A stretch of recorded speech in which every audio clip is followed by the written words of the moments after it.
자, 조합의 응용 함수의 개수인데요. 이번엔 조금 까다롭습니다. 좀 어려워요. 자, 문제를 볼게요.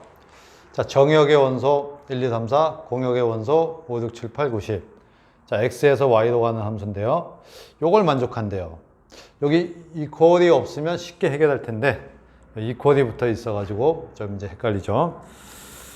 자, 벤 다이어그램을 그리라고 했죠. 함수의 개수 문제는 벤 다이어그램을 그려서 실마리를 잡는 게 좋다 하겠습니다.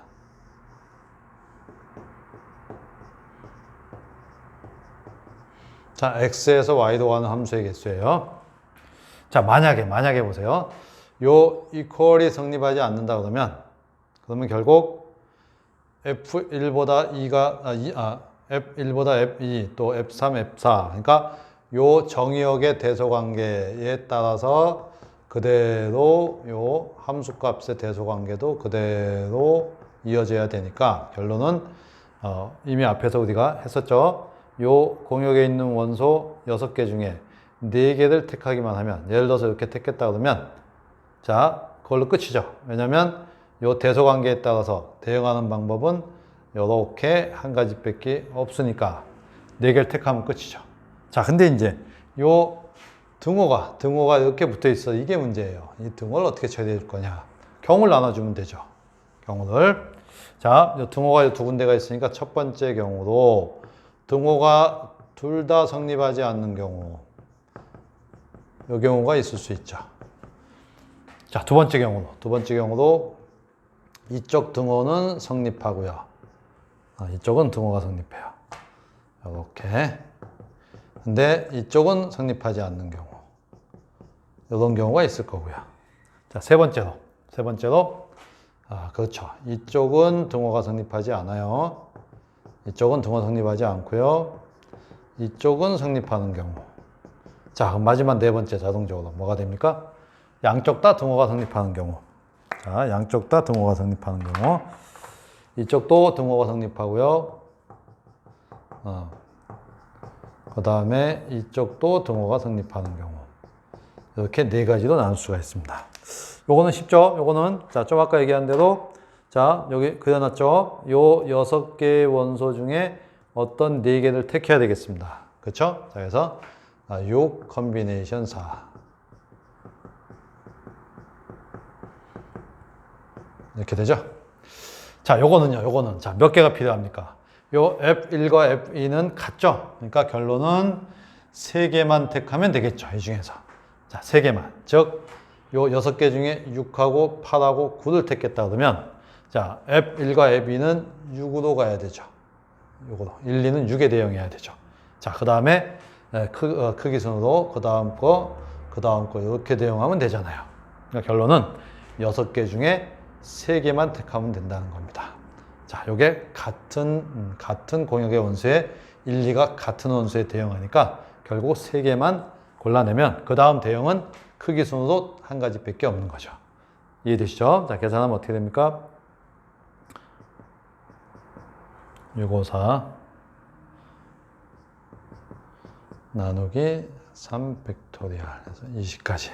이것도 마찬가지겠죠. 이번에는 뭐 똑같이 자, 요 6개의 원소 중에 6, 8, 9 3개를 선택했다고 했을 때 이번에는 자, 가장 작은 거 대응하죠. 그 다음 대응하죠. 3, 4가 같은 걸로 대응하면 되죠. 이렇게 대응하면 되죠. 그러니까 역시 6개 중에 3개를 택하면 그걸로 끝입니다. 이해되시죠? 자, 그래서 답은 20이고요. 자, 요건 어떻게 돼요? 요거는. 자, 이번에는 1, 2가 같은 거에 대응하고요. 3, 4가 같은 거에 대응해요. 결국 공역에 있는 원소 중에 몇 개가 필요합니까? 2개만 택하면 됩니다. 2개만. 자, 예를 들어서 5하고 8을 택했다고 해보세요. 자, 그러면 1, 2는 작은 거 5한테 가야 되죠? 3, 4는 큰 거 8한테 가야 되죠. 그러니까 택하기만 하면, 자, 2개가 필요한데, 함수값 2개가 필요한데, 2개를 택하기만 하면, 6개 중에 2개 택하기만 하면, 그 다음에 정의역 원소와 대응하는 방법은 한 가지밖에 없습니다. 그래서 6 컨비네이션 2, 15가지 이렇게 되죠. 자, 다 더하면 답은 70이 되나요? 70 이렇게 되겠습니다. 자, 그 다음 이쪽에 해볼까요? 함수의 개수 중에 가장 까다로운 그런 문제인데요. 자, 정역의 원소가 5개고요. 공역의 원소가 3개예요. x에서 y로 가는 함수 중, 자, 요거래요. 요게 뭐죠? 요게 뭡니까? 자, 얘들 하나 더 볼게요. 이게 무슨 말인지 이해하기 위해서. 자, 역시 벤 다이어그램을 그려줘야 되겠죠? 1, 2, 3, 4, 5. 자, 그 다음에 6, 7, 8 이렇게 되어 있어요. 자, x에서 y로 가는 함수입니다. 자, 예를 들어서 자, 이와 같이 대응했다고 한번 해볼까요? 이와 같이 대응했습니다. 자, 그러면 요 fx가 뭐예요? fx가 x에 있는 원소들, 정의역 원소들에 대응하는 함수값들이죠. 함수값들. 자, 뭐 있습니까? fx가 뭐예요? 1, 2가 6에 대응했고요. 3, 4는 7에 대응했고요. 5는 8에 대응했으니 이렇게 되죠? 아, 결국 y, 성립하네요. 오케이. 성립하죠. 자, 만약에 이렇게 안 돼 있고, 이렇게 안 돼 있고요. 자, 1, 2, 3이 6에 대응하고 4하고 5는 7에 대응했다고 해보세요. 이렇게. 자, 이렇게 되면 정의역 원소에 대응하는 함수값들의 집합은 6하고 7이죠. 이거는 공역과 다르죠. 자, 결국 뭡니까? 이게 뭘 의미해요? 정의역에 있는 원소들에 대응하는 함수값들, 즉 그걸 뭐라고 해요? 이거를 치역 이렇게 얘기하죠. 치역. 자, 정의역에 있는 원소에 대응하는 함수값들의 집합 치역입니다. 그러니까 치역이 공역과 같다. 이제 시험 문제에는 이렇게도 나오고요. 또는 다른 건 그대로 놔두고 치역과 공역이 같은 함수의 개수가 몇 개냐라고 출제되기도 합니다. 같은 의미라는 거 아시겠죠? 자, 그러면 이제 어떻게 돼야 돼요?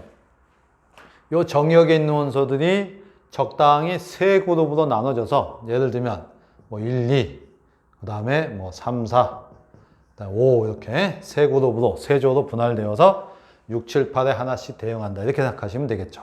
뭐 예를 들면 1, 3, 4가 한 그룹이 되고요. 2가 나홀로 또 5가 나홀로 이렇게 됐다고 해보세요. 자, 그래서 요 1, 3, 4가 같은 그룹인데 이것들이 뭐 예를 들면 6한테 대응했어요. 자, 그 다음에 2는 8한테, 5는 7한테 뭐 이런 걸 이제 하나의 예로 들 수가 있죠. 자, 다시 요약하면 요 5개의 원소를 일단 세 그룹으로 나눈다. 세 그룹으로 나눈 다음에 분할하죠. 그 다음에 6, 7, 8 공역에 있는 원소 3개에 대응을 시켜준다. 이렇게 단계적으로 생각하시면 되겠습니다. 자, 그러면 일단 요 1, 2, 3, 4, 5를 3개의 그룹으로 분할하는 방법은 개수에 따라서 자, 어떻게 됩니까? 개수에 따라서 5개니까요. 1개, 1개, 3개 이렇게 분할할 수 있죠. 또는요. 1개, 2개, 2개 이렇게 분할할 수 있겠습니다. 두 가지 방법밖에 없죠. 5개니까요. 세 그룹으로 나누려면 하나, 셋, 하나, 둘. 자, 이 방법밖에 없습니다. 자, 5개 중에 하나 택하죠. 그 다음에 남은 4개 중에 하나 택합니다. 그럼 남은 3개가 자동적으로 같은 그룹이 되죠. 근데 개수가 같은 조는 서로 바꾸면 중복되니까 나눠야 된다고 했어요. 이렇게. 자, 하나, 둘. 자, 5개 중에 하나 뽑았습니다. 자, 남은 4개 중에 2개를 택했어요. 남은 2개는 자동적으로 같은 조죠. 근데 역시 개수 같은 조 2개가 있으니까 2도 나눠야죠. 자, 이렇게 되면 세 조로 나누어집니다. 자, 예를 들어서 요거 한번 예를 들어 볼게요. 뭐 1, 2, 3, 4, 5 이렇게 세 조로 나눠졌다고 해보세요. 이거 끝나는 게 아니죠. 그 다음에 6, 7, 8에 대응시켜야 되잖아요. 이렇게 갈 수도 있고요. 아니면 뭐 이렇게 갈 수도 있죠. 자, 결국 이건 뭡니까? 그렇죠. 요 나누어진 세조를 6, 7, 8의 순서대로 대응시킨다. 곱하기 3팩토리얼. 이렇게 되겠죠. 이해되십니까? 이해되시죠? 자, 계산해 볼게요.